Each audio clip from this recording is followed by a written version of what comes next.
Welcome to the fourth episode of Ante Mumbai Uchapeksha. I am Isha. I am a senior resident fellow at Vidhi Maharashtra. For those in the audience who are attending the conversation series for the first time, I'd like to tell you a little about the conversation series before we get to the questions and speak into the guest. In 2023, when we were launching our briefing book, there was a concept that came about in the panel discussion, that was the concept of just cities. Now, a just city is a city that speaks about the principles or advocates the principles of democracy, of diversity and equity in all of its planning. So right from how your streets are placed to how reservations are planned in the city. So that is what a just city is. We wanted to sort of go a little bit deeper into this idea of just cities, and so we thought we'd do a conversation series. And for every episode of the conversation series, we wanted to look at one issue that is an urban planning and urban governance issue in the city. And we wanted to speak to one person, one guest who is an expert in that area. So on those lines, we spoke, in the first episode, we spoke to Professor Vidhi, who is an expert in the area of slum rehabilitation.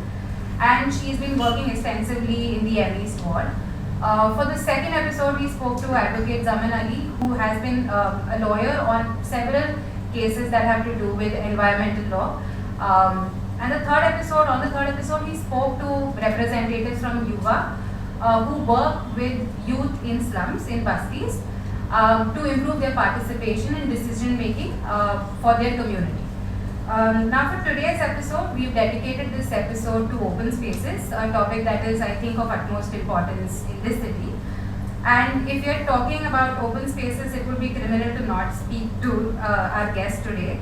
We're going to be in conversation with Ms. Nayana Kathpalia. Ms. Kathpalia is a qualified librarian. She has worked in the field of urban renewal and heritage for 8 years as a volunteer with Intact Delhi. She's a trustee of Nagar Urban Design Research Institute, which is UDRI, Monument Circle Garden Trust, the Oval Trust, and the Oval Cooperage Resident Association. Oval Trust was instrumental in restoring Mumbai's iconic 22-acre Grade 1 Oval Maidan and the Cross Maidan Garden, and it continues to maintain them. Nagar and UDRI are both organizations that are largely involved in advocacy and policy and regularly engage with authorities on city matters. Nagar works on the preservation of public open spaces, solid waste management, improving air quality and much more. So I'd like to welcome Ms. Kathpalia to join us. And I'm very eager to pick your brains on everything open space.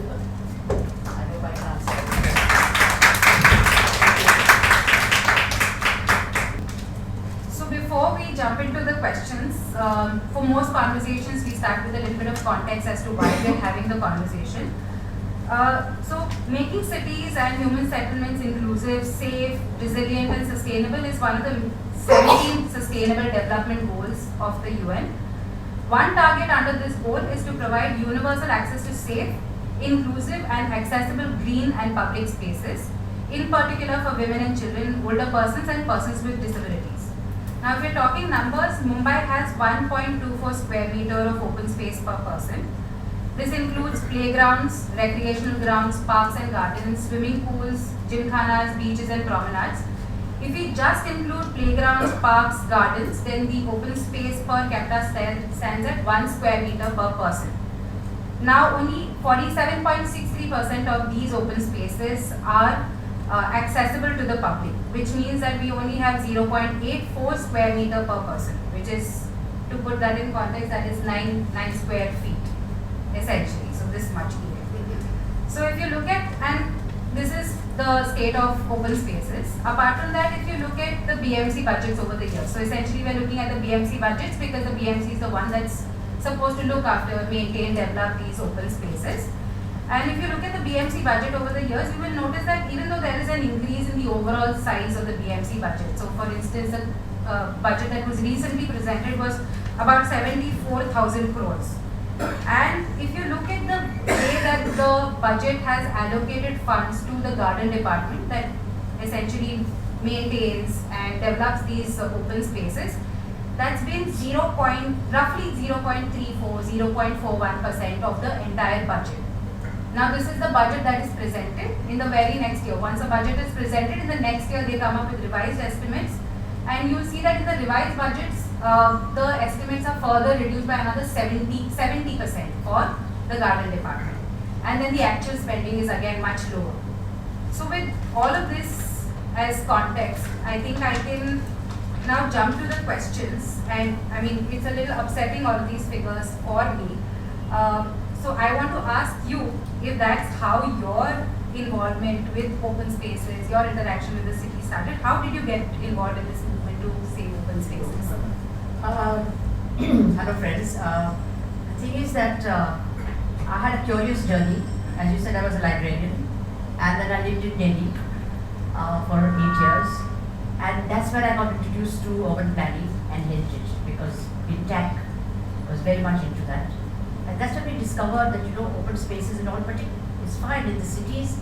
Actually, except in Bombay and I believe Chennai, which is even less than Bombay, other cities are not bad. I'm afraid Delhi is like glorious. But the planning is all wrong.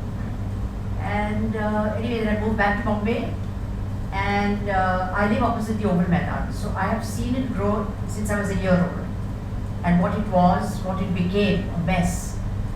And then the resident association felt, my God, look at this, So we battled for 15 years. You won't believe it. It took us 15 years to convince the state government, which owns the Maidan, that either you restore it or let us restore it. We don't have the money.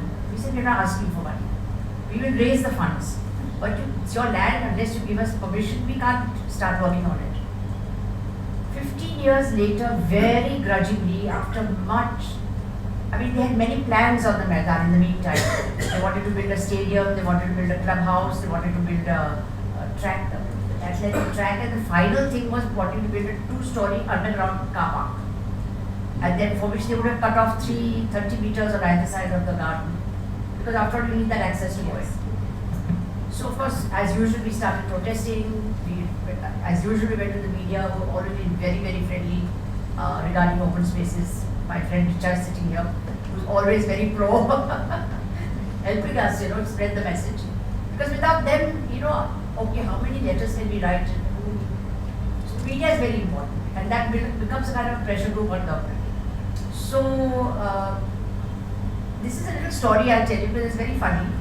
One of the ministers called us means the trustees of the Oval Trust, to say we want to talk to you about the underground car park. So we said, fine, we'll come. And we decided that we will not say no, we'll hear them out.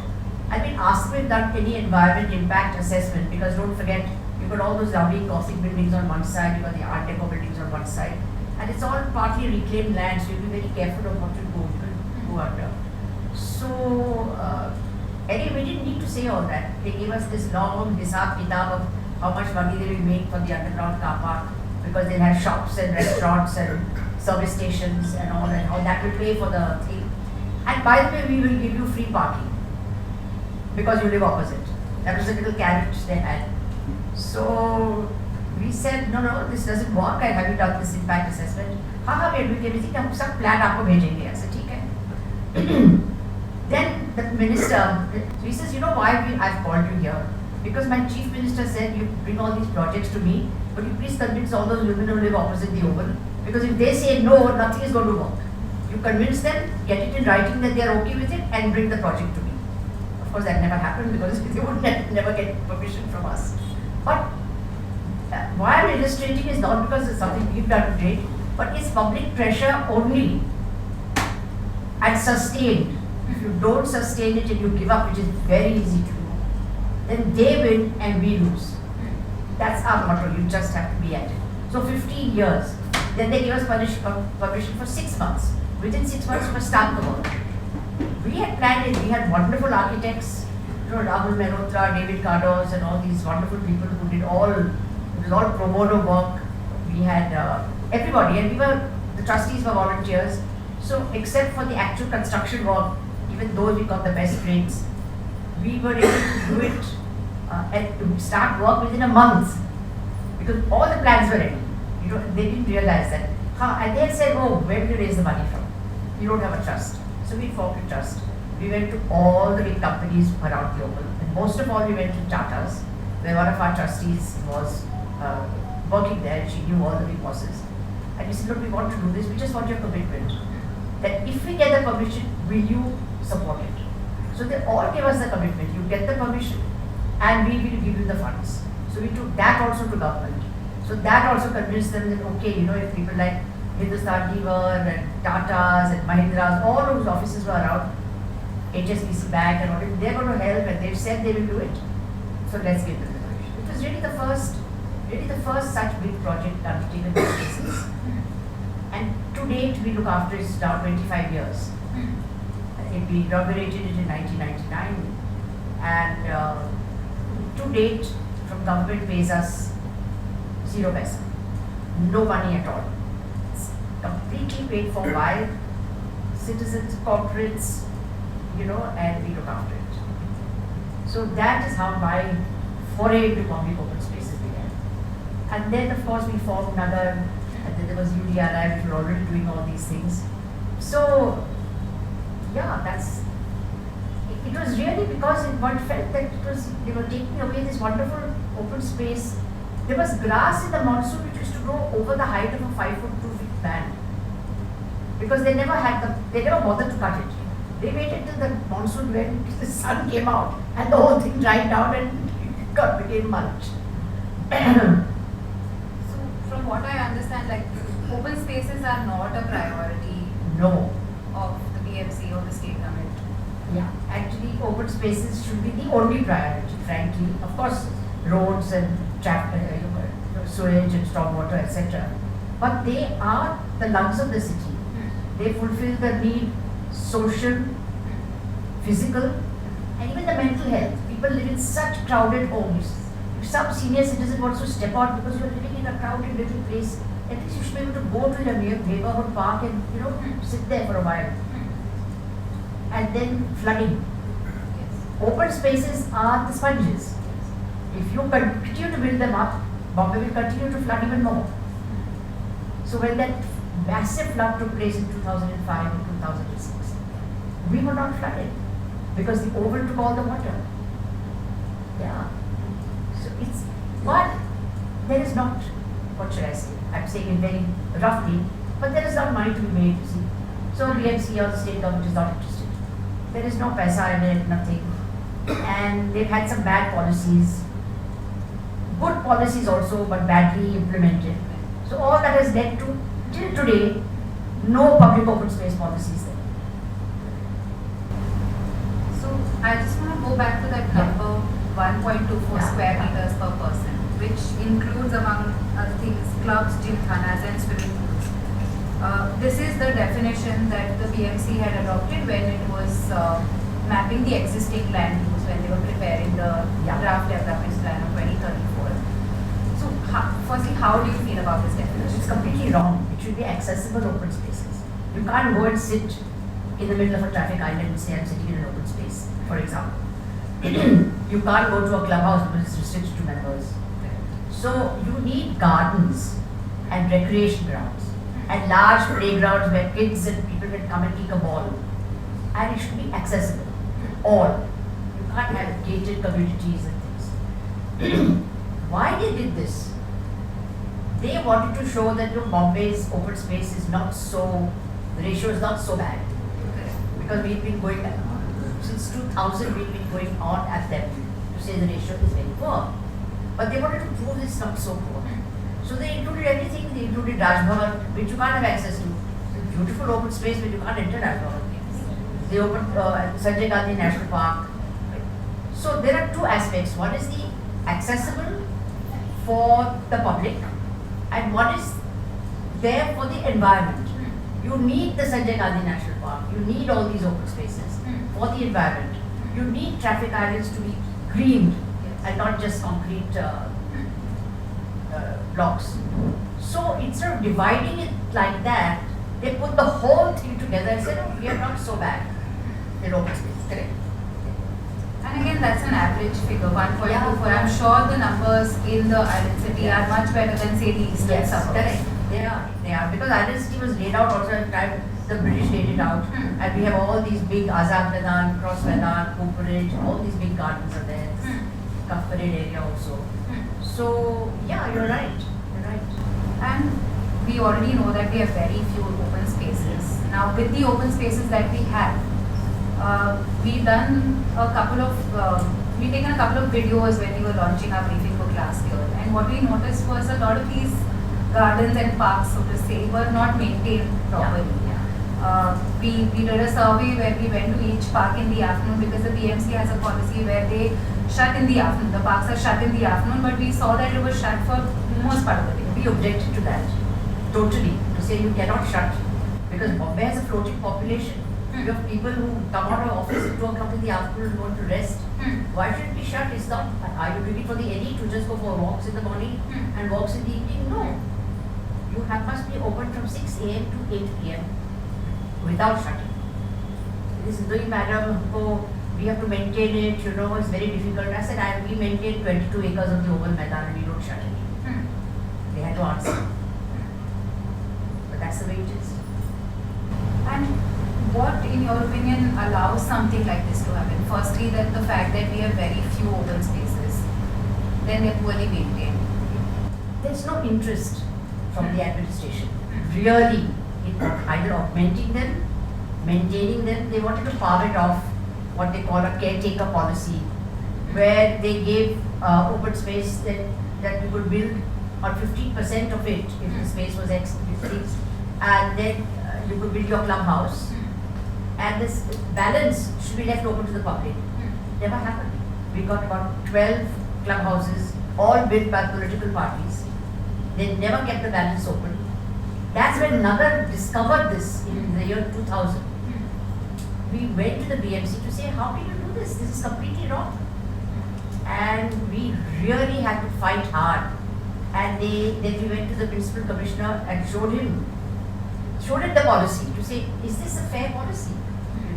It's completely skewed in favor of the money people or the politician or some corporation which wants to just. So he actually scrapped the policies while we were sitting there. He wrote on it to say, this policy is henceforth stayed. 2002, sorry, I think. 2002? 6, sorry. There's so many things happening. 2006. We are in 2025, we still don't have a policy. Many drafts came.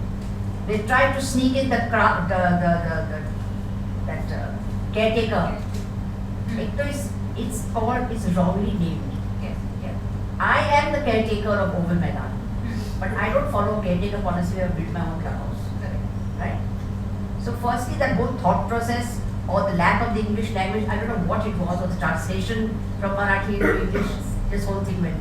So he said, please change it, but they don't, it's still called caretaker. Now, we have tried very hard to convince them, and with every new municipal commissioner who comes, we send the whole docket of our letters, because the way government functions, municipal commissioner comes in, he has some of his pet projects, and some which are maintained over time. That focus changes. So that continuity is not there. So that is one aspect, that implementation is poor. Then they said we will give it to NGOs and others. It did very well. The Monument Circle Garden Trust, of which I am a trustee, we looked after Monument Circle Garden for 35 years. And with this policy, they just scrapped it all and taken it back, and look at the mess it is in now. I believe they're restoring it, so hopefully, So now they brought in some policy, they will give it for 11 months. We said, why should we take it for 11 months? By the time we sneeze, 11 months will be over. We don't need to raise funds, we have to do things. It's not going to work. So that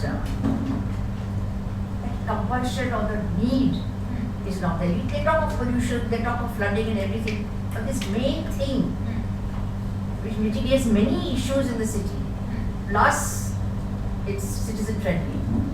You see the budget. Every year the budget is reduced, completely reduced. There is no business to reduce the budget.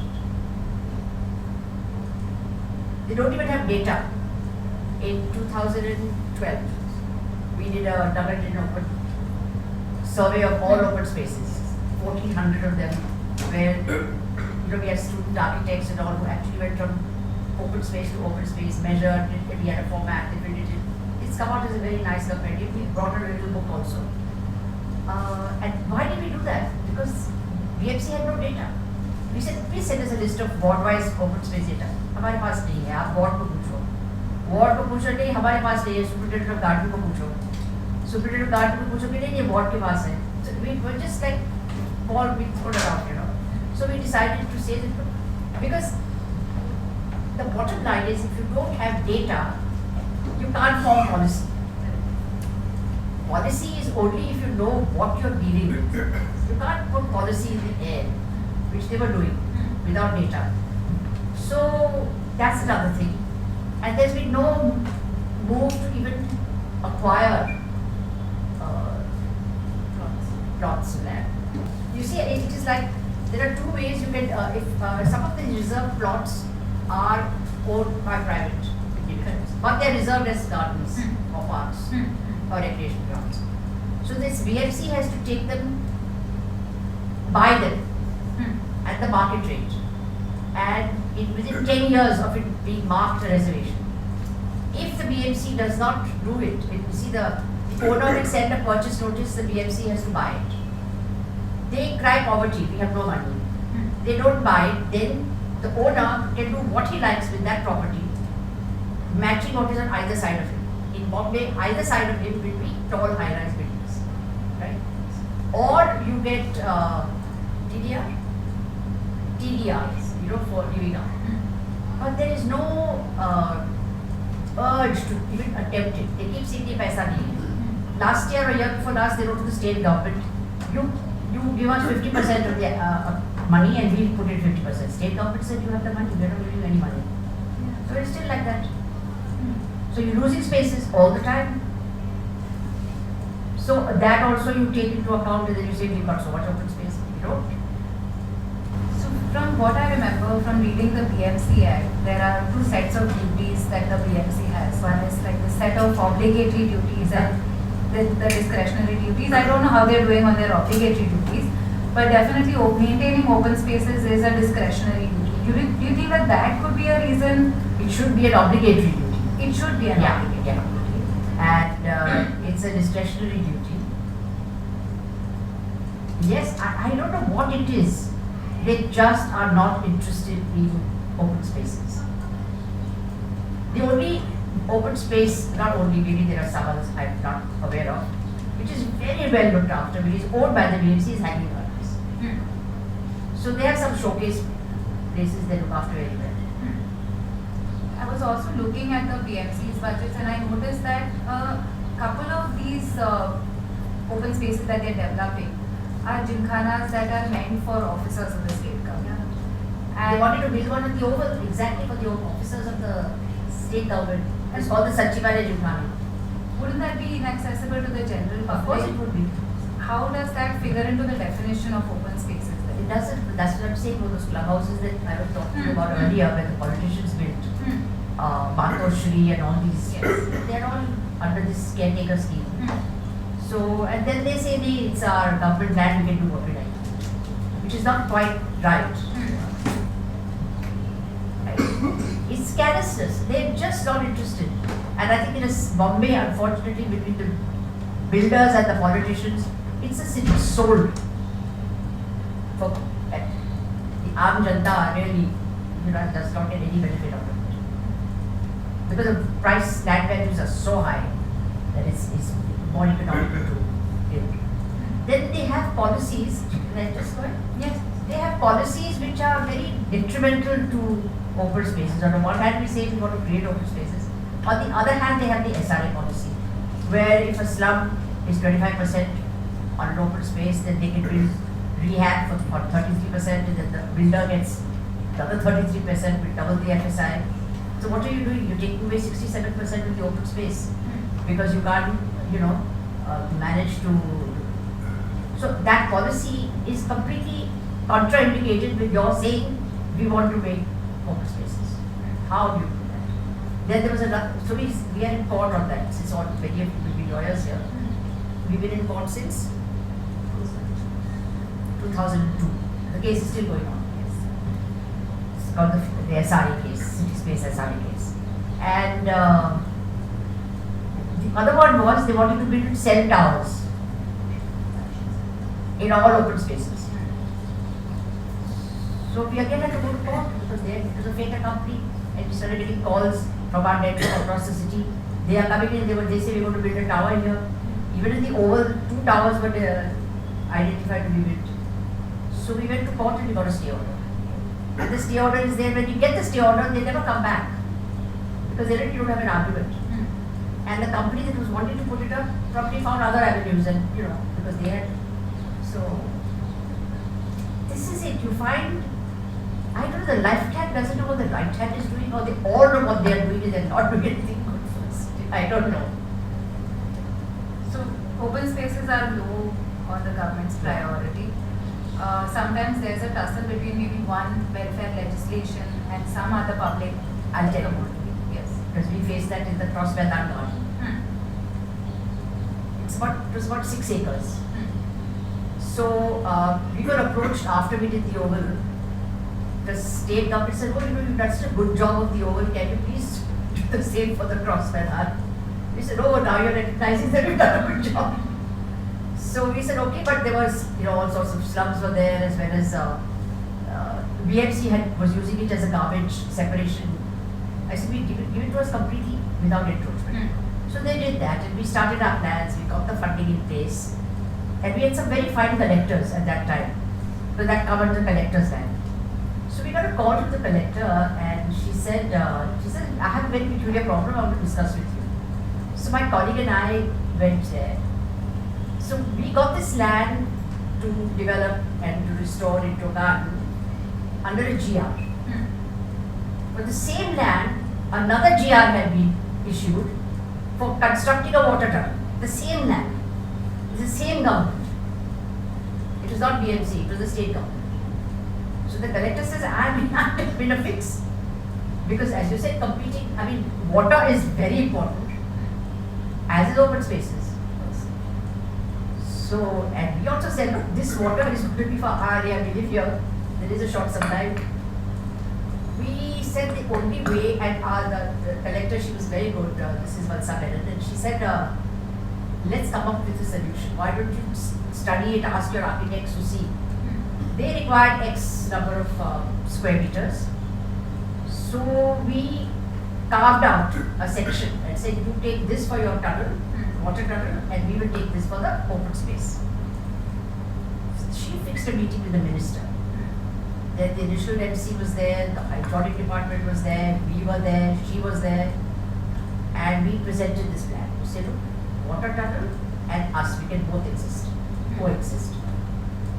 As usual, the BMC started saying, especially the water department, नहीं इसका alignment ऐसे नहीं हो सकता, alignment बीच में से आप जाना होगा. So why should the alignment be in the middle of the garden? You have the alignment on the side, na? So back and forth, and then the minister was quite convinced by our argument. Then he asked the additional municipal commissioner, who was also a very fine officer, and he said, he looked at his department people and said, I think this is perfectly okay. We have a look at it, rework it, and I'm sure we can, come to that so that the public can have a garden, we can have this. So at the table, the collector, she said, fine, you redraw those plans, you get an okay signed on it by the Oval Trust, on the blueprint, and then you come to me, because otherwise 2 years down the line you would say, we are supposed to do this. Either they will quarrel with me or you will quarrel with me. So I want it all signed, sealed and delivered with everybody's signatures on it. That is what happened. So the water tunnel is there and Cross Maidan is there. We have the water tunnel. And after this document was sealed, was everything implemented correctly? Correct. Okay. Yeah. So then we became friends with the BMC. So when anyone reads the open space policy first, one would guess or imagine that this is something that the BMC sort of proposes to ensure that open spaces are protected. But that's generally not been the trajectory of open spaces in the city.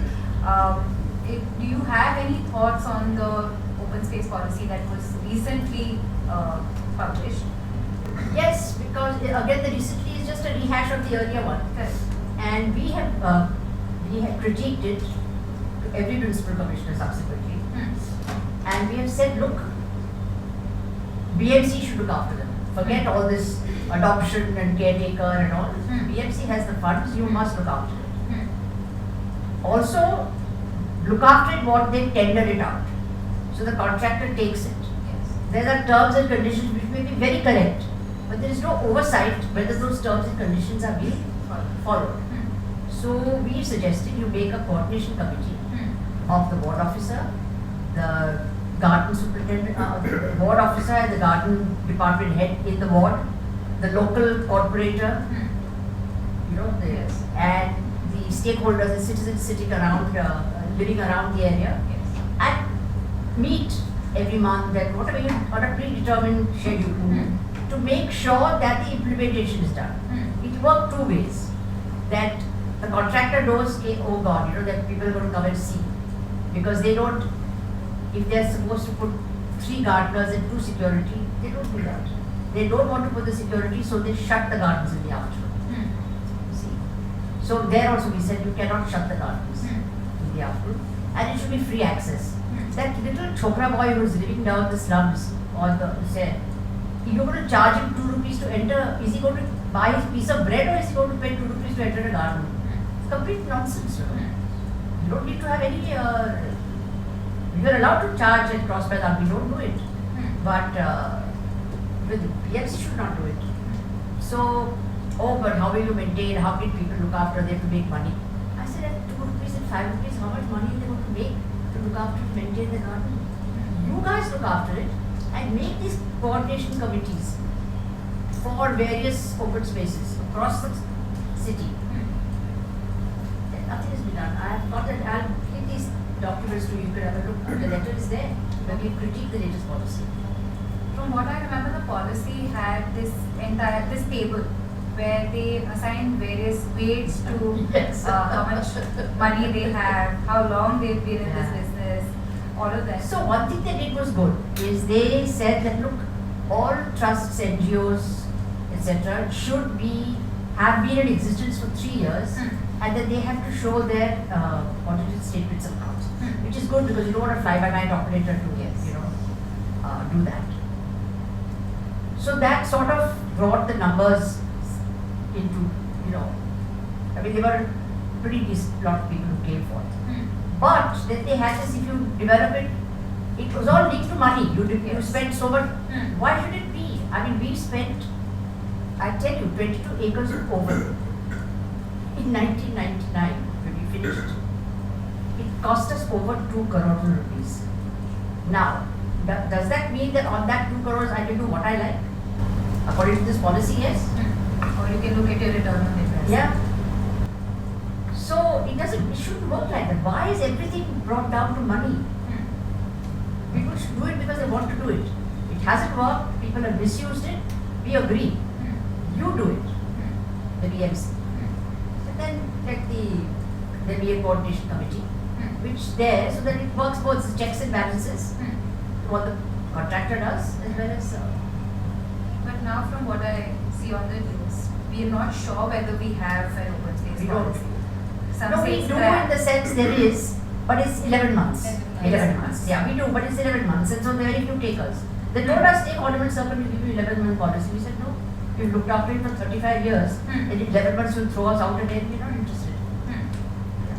So, when I look at the open space policy that was recently published, they also had the way it started out was they would talk about, okay, if the BMC will try its best to maintain these open spaces. And when they can't, they will. Yeah, and the considerations are financial, technical, or any other local considerations, which was unclear to me. But they love loopholes. Any law policy they make, you guys are lawyers, you know, there's always a loophole. It was that loophole which allowed that caretaker and those blocks to be made in the first place. And from what I read this in Sailee's paper from ORF, and what she talks about is how the BMC's lost nearly 25% of its landholding because of these open space Yeah. policies due to these encroachments. So In fact, Saidi and we worked very closely together, for which, for the open space, she did that whole feature in Hindustan Yeah. Times, and she won an award also for it. Yeah. So it was all us. That's why I'm saying media has been very good friends with us, I must say, by and large. Yeah. So it's not just about the public, it's just in a way an utter disregard for even the state government's own land, because Yeah. if this can't be a good policy either for the public or Or, for yes, the government, absolutely, for their own land, of course. for their own land. And then they have to apportion funds in the budget to again acquire more land. So how is that good policy is something I'm still not sure about. It would be a good question to ask them. Next time, call somebody here from there. And another thing is, because we do not have elected representatives currently, we have also the concept of ward committees and area sabhas in the constitution. But none of these exist on ground. There were ward committees, but very few. There were very few, and Yes. with, yeah. Representatives. Not done in the way that the 74th Amendment said. Correct. So with that being the case, how difficult is it when we even talk about the open space policy and we say that these people should be on this monitoring committee? Can't we till you have an election in the BMC? So for the next, I don't Till know. when? It's been a vacuum for what, 2.5 years now? Yes. And it's for other issues also. Forget open spaces. The board office, they don't have answers to you because it's been run by some administrator, who reports to the state government, and that's the mess that the city is in. I mean, I live in the Churchgate area, which is A ward. It is supposed to have been one of the best wards. We are having major problems. Though we have our former corporators very proactive even now, but they themselves say that look, we can be very proactive, but they don't have to listen to us because we don't have an official position anymore. It's not like the objections and suggestions are all considered. Correct. So, from what I hear, this is not the way things should be functioning. But do you think that generally there is a certain level of apathy among citizens also with respect to their open spaces? Definitely. When we did the Oval, I keep going back to the Oval because it's my first hand experience. A lot of people came and said, please help us with our open spaces in various parts of the city. We said, no, we can't. We were able to do it because every day we could see that oval in front of my building and we knew what was going on. You have to become territorial. Look after your territory, whether it's open spaces, whether it is solid waste management. If everybody does that, you can't say, oh, the BMC ka kaam hai. Then you get what you get. In a city like ours, which is so overcrowded, citizens have to be very active. Very, very active. We reached out to a lot of people across the city because we also had this whole hawker issue which we were discussing that we were in court with. But this is the only message we gave them: form an association. Don't go as an individual. Even if you want to just name a street, Apollo Bandar Residents Association, something. Put a letterhead on the computer, create it, and then keep writing letters to the people. Become the pressure group. Once they get fed up to say, ye to pucha nahi chhodenge, maybe they'll do something for you. But there is interest, is what you're saying. Yes and no. It needs to be nurtured. We did a lot, but now we're not at the moment really doing it. Except we're doing 2 wards now. So Ludhiana and Nagar have just is doing a pilot project in K West and P North. 2 wards we selected because of the various different features in it. That is finished now. The last documentation is happening, and now we are interacting with the local stakeholders, associations and all, to show what we have done, that take their inputs, improve it, whatever it is, So, and that way generated interest. So, but again, we found that we are talking almost to the converted. So the thing is, we have to get the younger generation involved. Which is my next question. Yeah. How do people like me, I consider myself young, but how do people like me advocate for open spaces? What is a good forum to advocate for open spaces, or do you just keep talking to people and...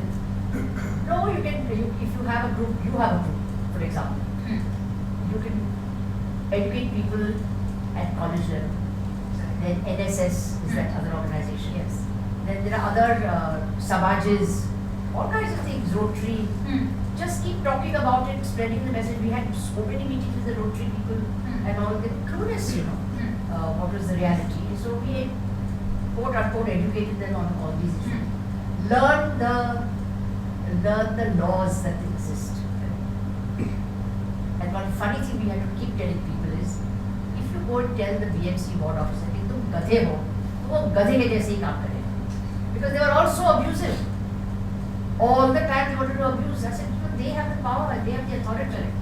You can't abuse them and then expect them to do work for you.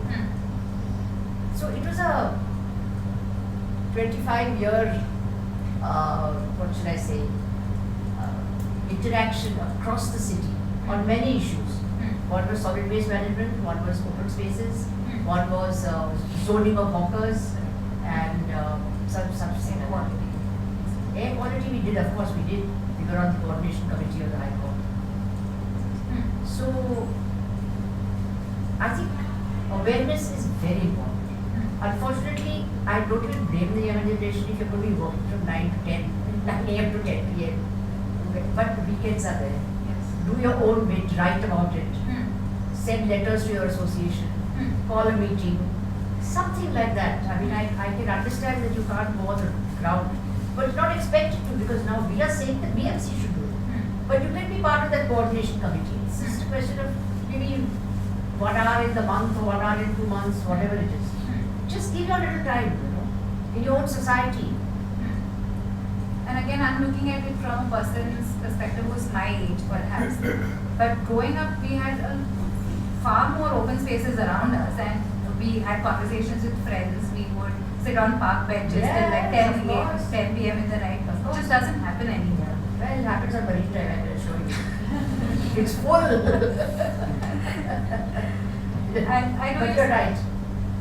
So just those conversations. I can't go back home and then meet my friends maybe in a park. Everything is either shut or just... Yeah, because they shut it down now.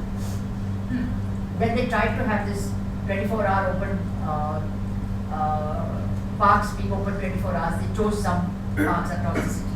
Because we've been engaged with them, and then we had a young intern, not an intern, what are they called, consultant kind of person to the municipal commissioner. Who took it upon himself, so we did some good things there. And we said keep the parks and gardens open, you can't close them. But finally the law bureaucracy just scrapped it to say नहीं हो सकता, मुझे ये साफ करना है तो बंद नहीं करोगे तो कैसे करेंगे? That's not the excuse. You don't need to close the whole garden or open space to maintain one corner of it. You can rotate. And you told us about the overtrust and its struggle with the over Maidan. But are there any more stories that perhaps you can offer to the audience here as carrot? So one is of course the overtrust which did Oval and Cross Maidan. 15 years struggle. The other one was the Rani Bagh. The zoo. We did the zoo. It's not the zoo. Actually it was made as a botanical garden. But over the years, the BMCs tried to kill that thought. And you had this group, 5 women, who just fought again for 15 years. They were able to save all those trees from being destroyed because they wanted to build some fancy restaurants so you can have a glass front and you can see the cheetahs moving. I mean, you don't want to see cheetahs moving, go to the outside. You don't have to do it in this. And they wanted to remove the botanical garden name. But everything has come back again. I have the name, just read it out. It's this Nagar worked with the Rani Bagh Foundation, Save Rani Bagh Foundation. Here this one. This one. And it took them 15 years, step by step by step, to say that look, it was laid as a botanical garden. It's the rarest thing in the whole country that you have this kind of botanical garden and zoo in the middle of the city. Vaikala, Preserve it, some very rare trees. Very rare trees are there. So they worked very hard, and the final thing we inaugurated last year, was it? Yeah. Here in fact, in this very room, we designed an app. We go to the Rani Bagh, you download that app which is free. And then if you want to see a rare tree, you want to see an animal, you want to see a heritage, it's all there, all the information is there, and it takes you through the trails. And if you're not in there, supposing I'm sitting in Delhi and I have an app, I can get all the information on all the trees, animals and the heritage things on that app. But because you're not on site, there is no GPS, so you can't follow the trail. Awareness. How do you create that awareness? So we decided to do an app. And this is maintained, like the database is maintained. Yeah. When was it done in November last year? December. Just December now. Yeah. So the thing is, again, so this lot, it was a 15 years struggle. I think 15 years seemed to be the, what should I call it, benchmark that you struggle before you get anything. And it's been very successful. And the Zoo Authority and the Central Zoo Authority have been very appreciative and supported them, the Save Rani Bagh Foundation. But we had some very big ups and downs at the municipal level, where they wanted a signing. We put out a signature campaign that you can't have all these fancy things like a restaurant of 1 cheetahs and things like that. So they countered it by getting everybody who entered the zoo to say, no, we want it. And those poor people who were signing there had come from somewhere they didn't know what they were signing. So we complained and we wrote to the newspapers who published it and they scrapped that. So, and this concern for open spaces is often branded as a very elitist concern. We were told that. I'm glad we brought it up. So I was told that we and my colleagues that two things. One is that, but this is all very elitist. So we said, really, will you please come on a Saturday or a Sunday and see who's playing in the ground? Am I going there to play cricket? Or is somebody else? People are coming from Bhayankar and Borivali and all, and from Mandala and Mohammadali Road, where there are no open spaces, to the Maidan to play cricket or to just pick a ball. Where is it elite? Who are you doing it for? It's the general public. Then we said to them, look, people like us have the, what's the word I'm looking for? Luxury of being able to undertake this because we are in a position where we are not working and we can do it. Financially, interest-wise, whatever it is. And we have the time. So we are doing it for the public. Citizens. So it's not elite. Then we have to put up the fence around the back over. You have seen the fence around. Why fencing? It should be like Shivaji Park, which is like that. I said, ideal not to fence it. It wasn't fenced when it was laid out earlier. It had those two posts with a chain link like this. I said, to the public, there are 7 cricket pitches on the Maidan. There was no outfield left because people were crossing over. It was like these, you call what pagdandis, furrows of thing.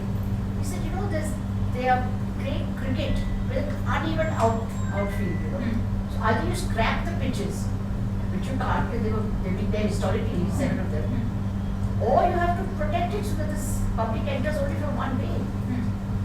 So you get all these very fancy notions about elitism. How is a public place an elite thing at that? Yeah, I mean, when I was growing up in school, for any football match, we had to either come to Azad Maidan or go all the way to Borivali, the IC college. But apart from that, there's nothing in between for children to play, to engage in sport or anything. So it is not, it's just, people are such naysayers and the government loves to hear this. That, these are all elitist people. It's not right. What is the meaning of elite? The English language says what is elite? Elite is the best. So we are the best and we are doing it best for the city. So we just had to counter a lot of this all through the 25 years I've been at it.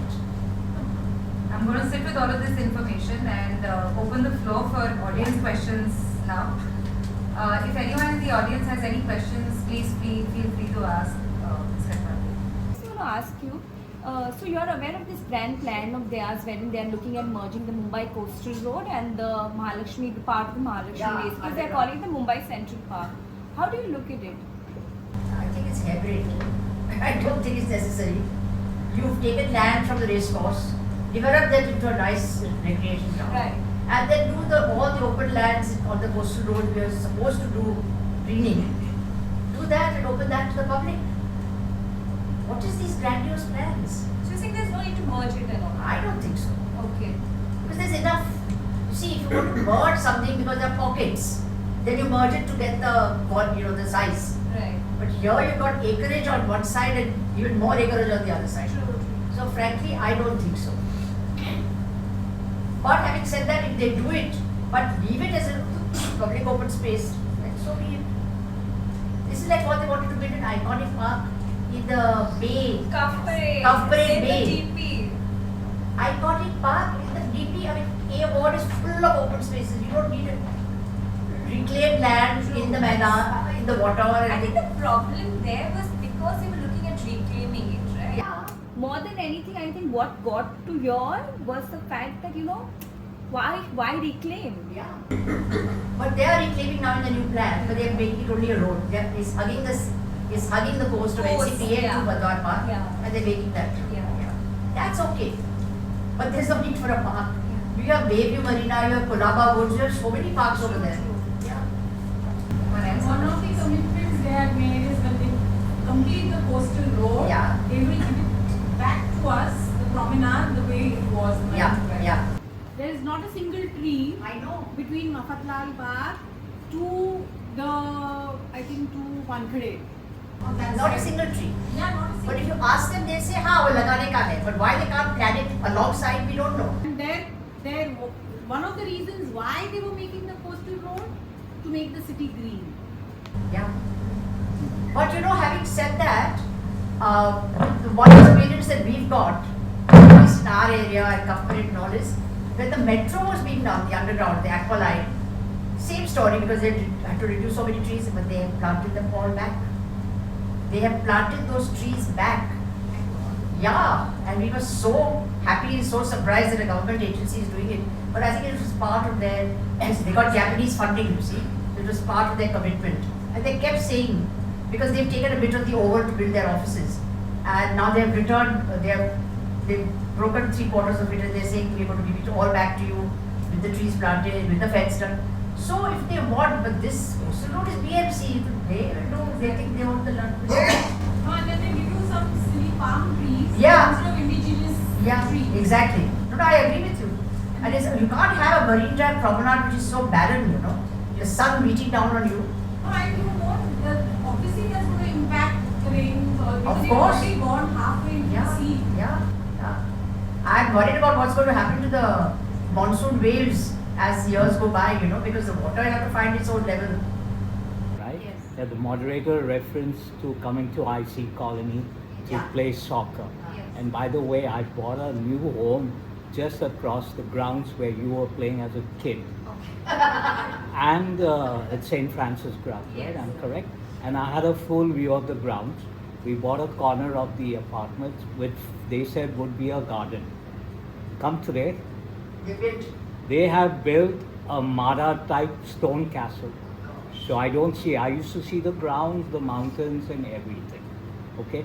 The only reason people come to play at St. Francis ground, and I'm a student of Don Bosco, schools had playgrounds where children could play after hours and Yes, even before yes. school. The problem just veering from the conversation is why schools have just become vertical structures, even buses are not parked. So the gardens for the young kids are totally missing. So any school that's coming, whether it has a what you call a high net worth individual school. Yes, that is like, pay lakhs of rupees. Yeah, so you only pay but no amenities. They But show not for- photographs not of for horse the riding and all. ordinary citizen. Yeah. Absolutely. Yes, that is like, pay lakhs of rupees for your children's education. but no amenities. But not for the normal, ordinary citizen. Yeah. Absolutely, you're right. And now so many high rises coming up. And the thing is, they're not acquiring those open spaces. There was a case at Altamont Road where there was an open space and there was a big battle and the local residents are very active there. They really fought hard and they told BMC, you have to buy it. If you don't buy it, the owner will be able to build high rise and the whole Altamont Road and Carmichael Road has no open space. So they won that battle. But it was a very strong battle. They came to us to say, what do we do? So that's nothing we do at Nagar. A lot of people from across the city come to us because of the years of experience and all the data that we have to us and to UDRI for help, even to understand the development plan, which is so difficult. Anything to understand on BMC website is like one, you have to have a PhD in something. I don't or the think other. it exists on the link anymore. Yeah. It doesn't. No, I don't think so. So we have so we do that, spend a lot of time. I mean, I get calls at home. Obviously, I don't go to office as such, but to say, we have this problem. What should we do? So then I direct them to the office and Ashwini, try to get old papers out and help them. Mumbai, all sorts of places. Recently also there was a case, I think on the JVLR, where they succeeded in getting some encroachments of the open space. Absolutely, yeah. I don't have any question. It's just that there is a suggestion. We're talking about this Rani Bagh, right? Yes. The Scan Earth app. Yeah. So IIT Bombay is developing, and they're in process, I believe. They're doing it for Ajanta and Ellora. So it's a VR. They are making it right now. So you don't even have to be at the place to go ahead and Yes. see the place. So we can actually try something like that for Rani Bagh as well. Budget restricted. So our budget didn't allow us to do something even so that I would sit in Delhi and see, the trails. But you can see everything else except the trails, which is fine because you get the information on the trees, the heritage structures, the animal enclosures, everything. Basically, there's this park which is in BKC. I think Yes. it's entirely concrete. That may be the only one there is. It's closer to the family court, and it is well maintained. The grass is trimmed. There's a watchman, etc. But they don't let you go in. Why? They say it's shut. So I had filed an RTI to kind of find out what's happening, what's going on. I got a response saying that it was before COVID. It was on. Actually, a lot of people used to go there, make videos, etc. It was a nice open space for people to have exactly social media access, whatever. I mean, just relax. Especially in an area like BKC, which is completely concrete. Yeah. I got a response saying that they are looking to send out the tender, but nobody has come. So since COVID, it's been shut only. While it's being maintained, But right? who does it belong to? MMRD. I am not sure. Probably MMRD. So I just wanted to get a sense that maybe this is from here what would a possible step be. So you've done an RTI, right? So now you write to whichever authority to say this is what I have got, and if you want help, just take our number, talk to Ashwini. She'll guide you as to. It's a tedious thing, I know. but in between your daily work, you can do one letter, one RTI application. Or at least there should be. I would at least find out what could a step be. Yeah. And take it as in anyway it's been shut. So you're talking of it's closed and they don't know who it is.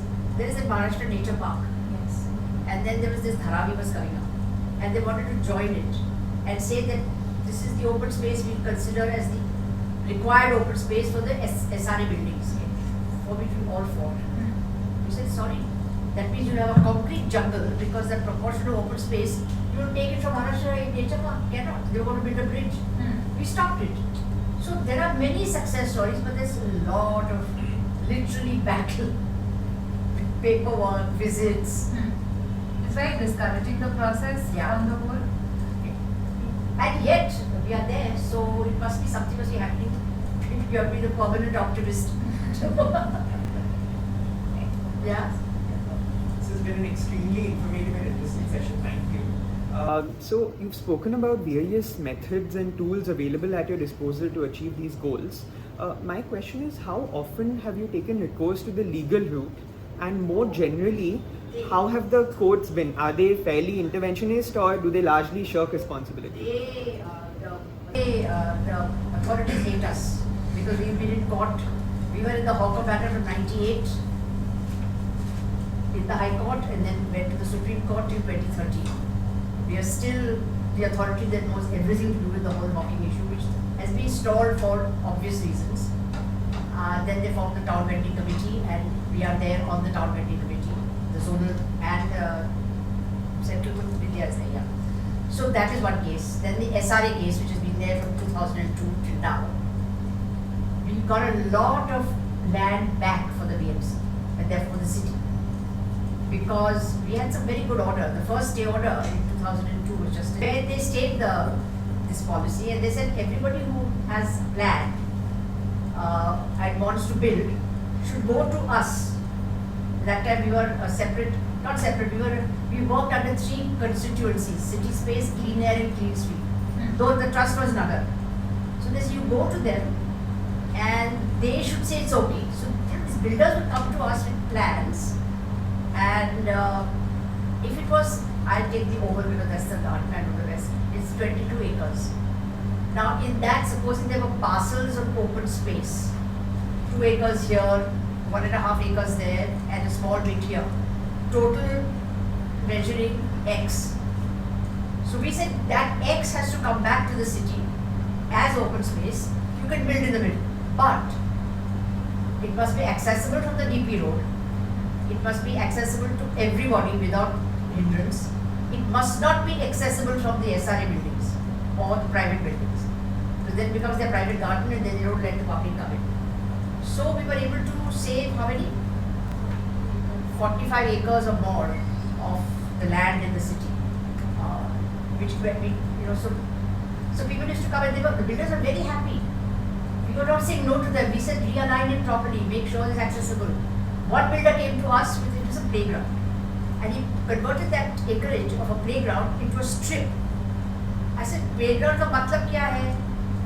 Football खेलेंगे ना, तो ये where will they play? हाँ madam, वो तो ठीक है. So I said, you realign it again. Keep it as a playground.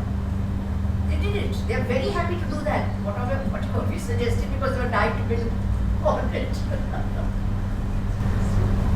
In what kind of cases would you typically say approach the High Court, and how would you Public interest litigation, they're all writs of public right, interest. but how do you generally categorize their performance, or do you think they could have done something better? Generally, we've not been too upset with them, with the judiciary. Generally. Yeah, actually, we've been quite happy, except when the opposition starts to put in their little numbers, like this, what's it called, 4G cell towers. So we have a bank of absolutely most wonderful lawyers who do pro bono work for us, because we can't afford to pay anyone. So whether they are the advocate at record or whether the council, the juniors, everybody. So our senior counsel was there, and we were there in court, and there were a couple of others, and the opposition wanted to put up these 4G cell towers, had a phalanx of the most high-profile lawyers on the other side, which we were expecting. But there was a technical error. Actually, they did a sleight of hand, the state government, and that was court bias. And that was the only thing pointed out by our lawyer. He said, but this is wrong. We got to stay on that, and that happened in 2018 or something. 14, and we still have a stay. So we don't go to the courts unless there's a last resort. And even the courts will not entertain us. They say, what have you tried? So we do everything. Writing to people, meeting people, RTIs, the works. And when we started, the first time I went into a court was in 1998, the Hawker matter. It was too funny. My colleague and I went there, we didn't know what the hell was happening. And our lawyer said that, we can only go there provided all our data is there. So we collected a whole lot of data from across the city. And the hawkers were there, full of their lawyers. क्या कर रहे हो, हमारे पेट पे लात मार रहे हो. So we said, नहीं, आप हमारा petition पढ़िए. और फिर next time बात करेंगे. So they we told them which lawyer will have our petition, and you go and get the petition from them. Our petition was very simple. There is a 1985 policy guidelines done by the municipal corporation about zoning of hawkers on pavements with certain guidelines. We just want that scheme implemented. That was our one-line prayer. When they read that, the next time we went to court, they quickly emptied the space. Sister लोग के लिए बैठने का जगह दो. So we are not adversarial. We go for policy, but it's basically policy. If your policy is wrong, you can't, So that policy has to be corrected. Obviously, you're a lawyer, right?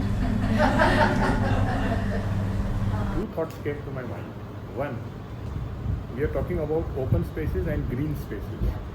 is it not the time to recognize and realize and accept that why don't we give these open spaces and green spaces to private for maintenance? Private? Private sector or private No, that is what organization. it was given and they misused it. No, I'm coming to that. Like if you travel to the Trident at Nariman Point, Yes. there is a very small kind of a Yeah. garden maintained by CL, CL. and they have put up a very beautiful idol or a very beautiful image of a Mumbai car. But that is an island. It is not an open space. A Yes. traffic island given to private sector is the best thing to do. Correct. But a public open space where they would restrict entry, they would build something, because we don't allow, we say you cannot build anything except a Mali hut, 10 foot by 10 foot, to put your electrical connections and your Mali tools, garden tools. It's not supposed to construct on the open. But you see, and they want to put a big advertisements. We did rainwater harvesting in the old Mela. We've done it, it's there. We got funding. Coca-Cola company came to us. If we want to do rainwater harvesting, we will fund your project. Yeah. So we said, you will not agree to our terms. They said, what? I said, you can't have a little red Coca-Cola all over my fence. Because we don't allow that. We have, at the entrance, we have a plaque where people are given lakhs of rupees. The acknowledgement is there, but our fence is clear. It's a grade 1 heritage Mela now, but we don't like the fence with all this, ye sabun wo hai, wo bottle hai, wo whatever it is. So they said, no, we don't want the advertisement. We will do the rainwater harvesting. So we said, all right, but if it doesn't work after 1 year, if it works for 1 year, then we'll give you a plaque. They said, done. So we did the rainwater harvesting and we got a little plaque there acknowledging that Coca-Cola India, made this possible. So like that, this kind of initiative, there are many MNC and Indian companies as well as Indian individual groups and organizations. They do it, but it's very good to do it for traffic islands. Like Mahindra's has done it at the Regal Circle. Yeah. Godrej has done it here at near Bombay Gymkhana. Precisely. That's beautiful. Yes. But it's not a public open space. If you give it to them for a recreation ground or a playground or a garden, not all of them, but many of them will misuse it. And then how do you draw the line? You can't say, no, this corporate is good, so I'll give it, but this corporate is not good, so I will not give it. No, it's like a kind of a trial and error. You give it to somebody for 1 year, and if we are happy and if you are complying, No, I think you continue. But no, as I said, Otherwise, in the beginning, we object to that policy for this very reason. And they still haven't been able to form a policy because they still want to give for clubs and gymkhanas. One garden at Malad. They charge you when it is privatized, by the way, open space, public space, which is supposed to be free for public. They charge you to walk. I walked anti-clockwise and they stopped me, a guard, security guard, and said you can't walk anti-clockwise, madam, you walk clockwise. Now they are determined I can't walk backwards and anti-clockwise. How ridiculous! This I even wrote in DNA at that time. But it's true. I mean, you have all these absurd reasons and what they make you do, Yes. You're right. I mean, our public space is just for public. Yeah. And then they tell you how to walk. Work with an organization called as Parisar, and I work in Pune. So I've been Parisar? yes, Yeah, I heard that. yes, and we have worked in Pune for about 40 years now, and we have dealt with all kinds of situations, and we are dealing with a lot of situations, especially in Pune. All the open spaces are going, just being. Same story as Bombay. Yes, it is the same story as Bombay, and it's just the same thing that the elected leaders are not there.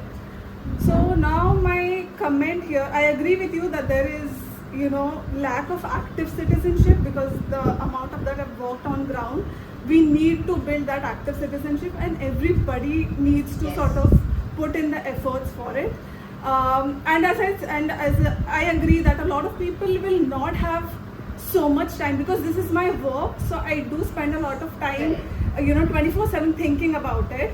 But for people, so for people who are not from this sector, for them to take out time and then for them to spend time working on these issues, it takes a lot of time.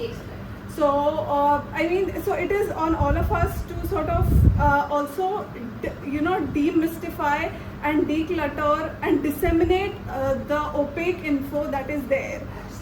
Because as you said, BMC, PCMC websites, data portals, there's nothing unless and until you go through those 3,000 pages that they have for every little thing.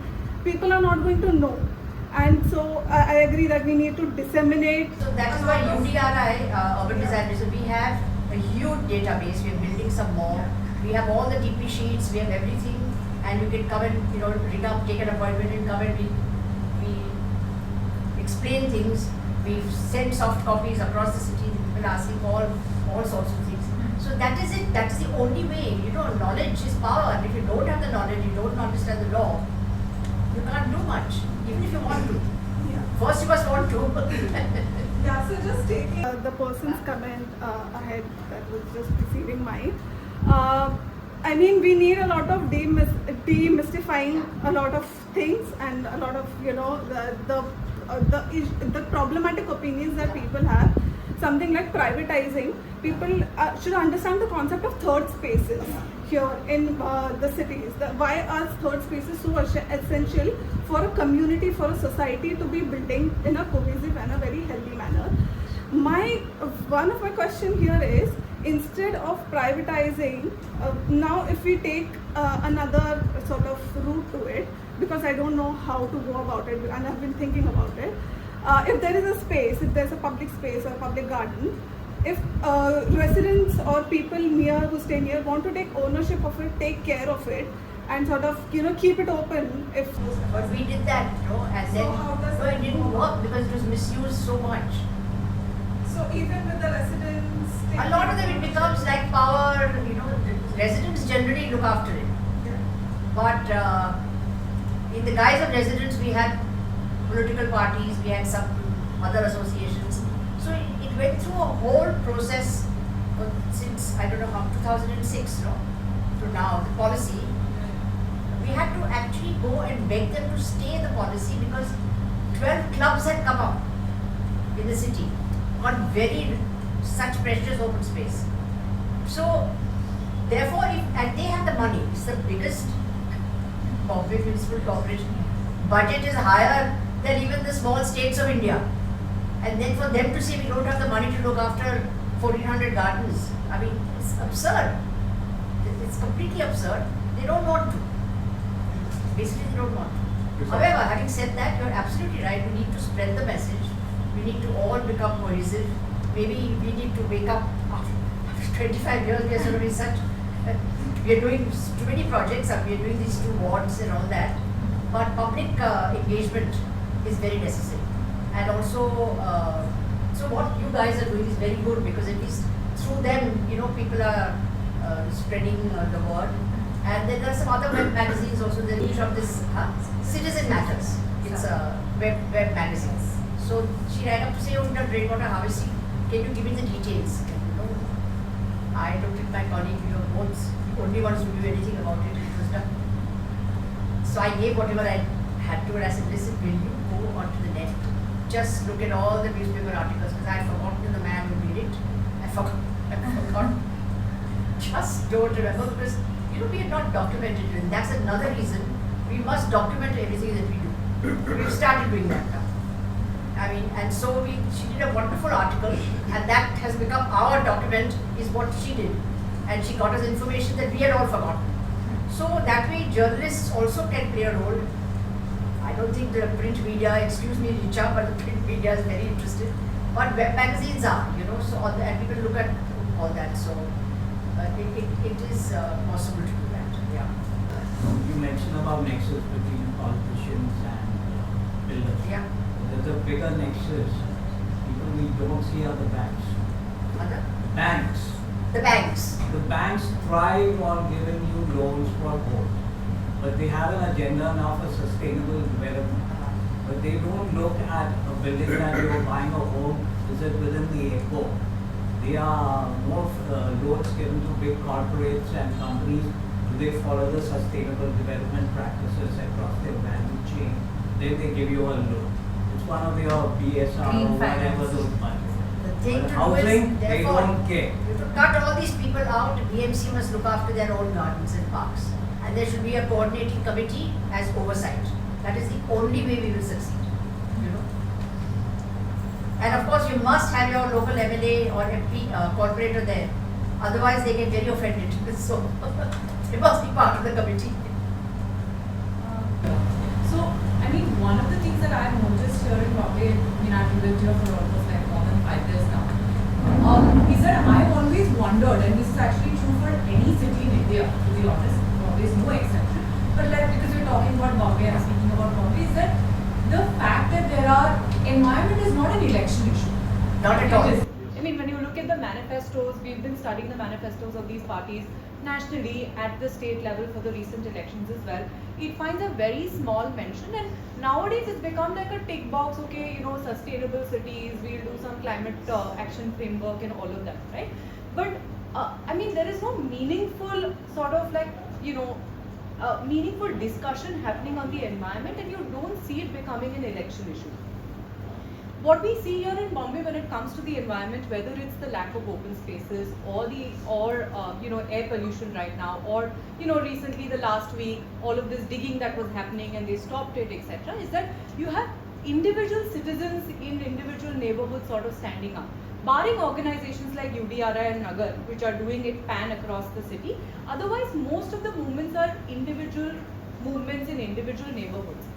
And one of the reasons why I thought that it was so fragmented and it's not become like a statewide issue or a citywide issue or even a national issue, at least for Bombay, I thought is that the sheer size of the city is so huge, and there are just so many number of people living in the city, is that the Bombay that someone experiences in T North or T West is very different from the Bombay that people experience in like the A Ward, right?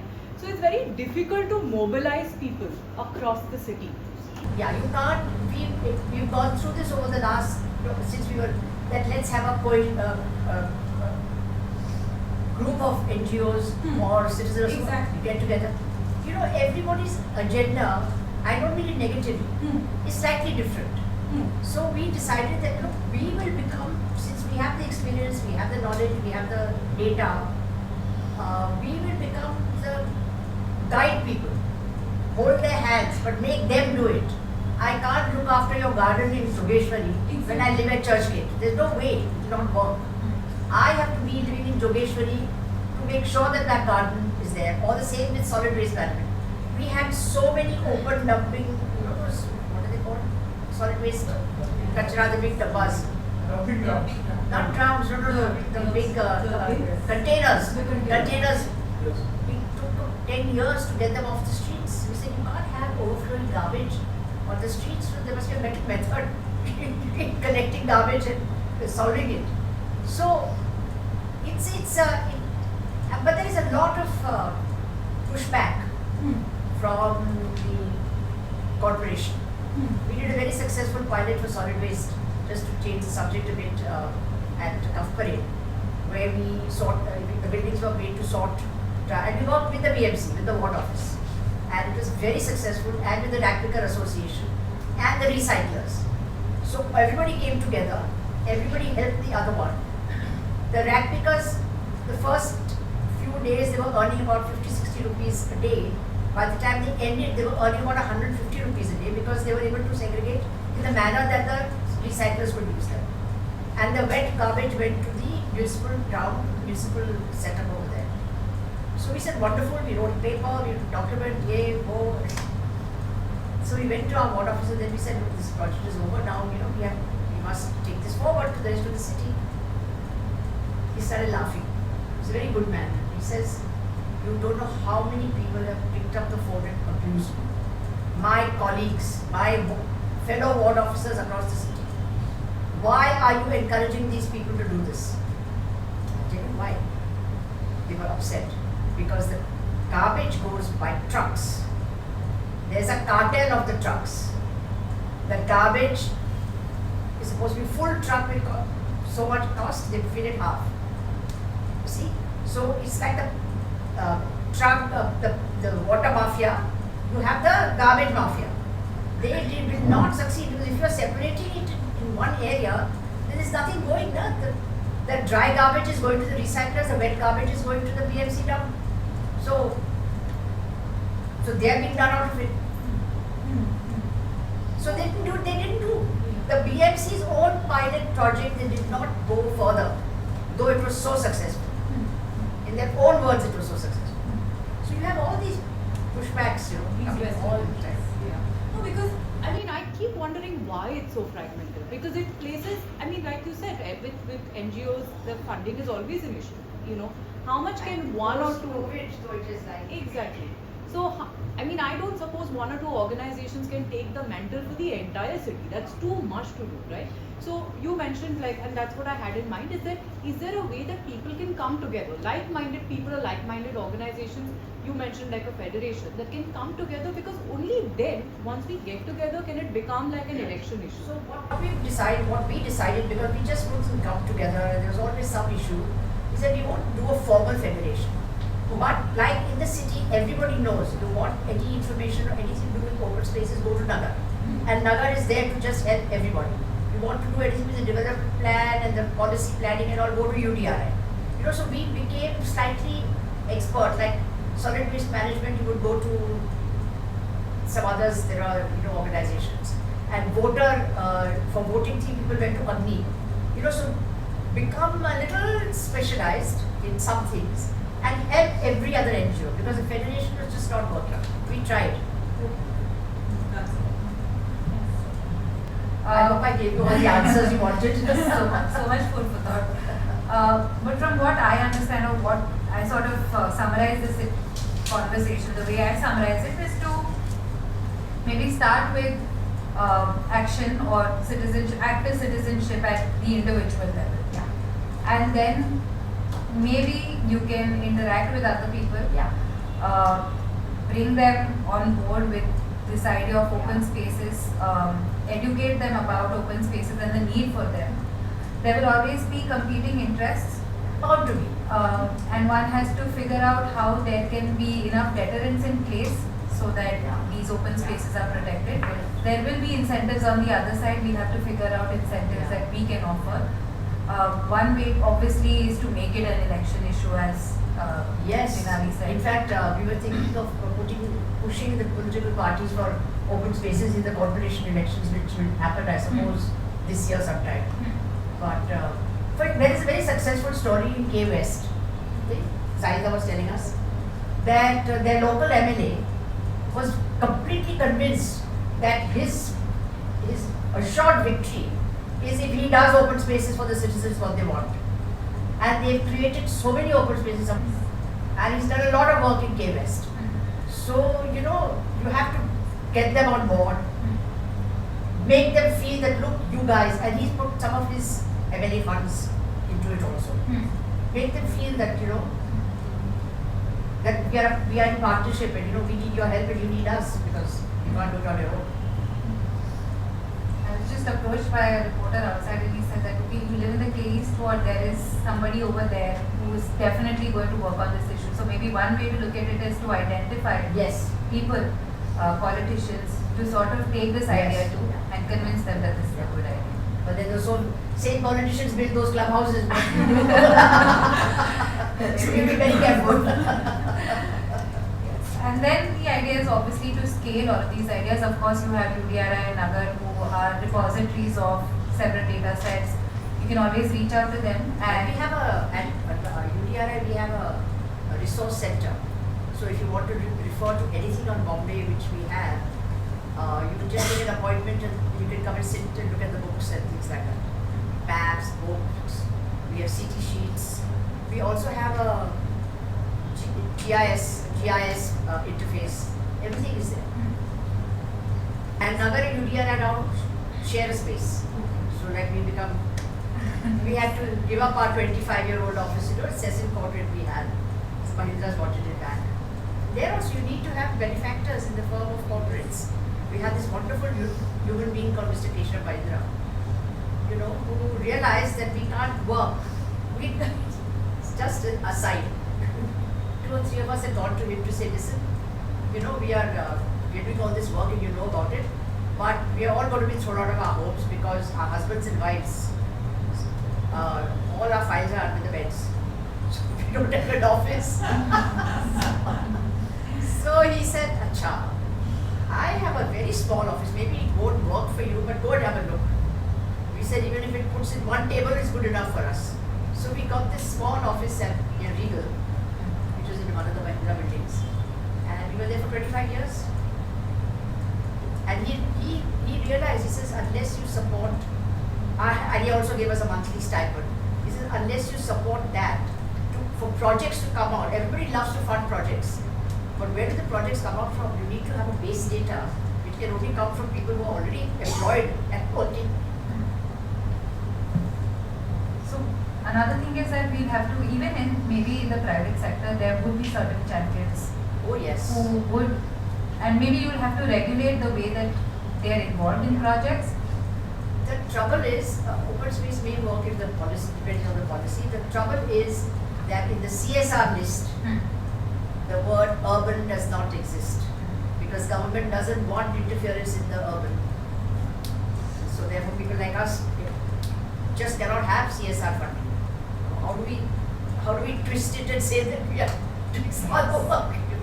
Which is very rare, which is very sad, you know. I mean, why should the center be so obsessed with never mind. So no suburban, nothing urban. We had a very senior trustee called Mr. Joseph Diguna. He was a theatre person and this and that. And he would say, my dear, you know, our topic is not sexy enough. I said, Joseph, what do you mean? He said, if you are feeding those children in that orphanage, you will get as much money as you want. You are telling the government that your policy is wrong, you will not get money. Maybe we all need to improve our communication teams. And hopefully this conversation, if it doesn't lead people to engage in policy and like talk about policy, hopefully people in the room would maybe take a walk in their neighborhood Yes. parks, maybe skip the virtual, the VR bit for some time now, and then maybe take a walk Put in away the your park. cell phone and Yes. And I have no further questions to ask. If you have anything to add, please go ahead. as I said, you know, with people like me, we just can come up with 100 stories because we've been at it for 25 years. So, but yeah, I think I've sort of covered most of them. I mean, your questions were very well framed, so yeah. Thank you so And much. please take all these videos. Yes, I will. Because it will really help you, I think. Thank you And so anytime much. anybody wants, please get in touch with us. Thank you all of you for taking out the time on a Friday evening and coming and listening in on this conversation. If you have any questions, please let us know, and we'll see you maybe in the next episode of Ante. Yeah, Thank you. well, but I must also tell you that, you know, in between UDR and Nagar, we have some wonderful people working for us. They're all young architects, and what is so heartening is that they're not going to builders to decide. Here is one sitting example. All of them are architects because we need to work with architects all the time, you know. So they also feel for the city or they feel for the subject, at least for a few years. I mean, obviously they will not be able to make a career out of it, but Thank you everyone. There's snacks at the back and some tea.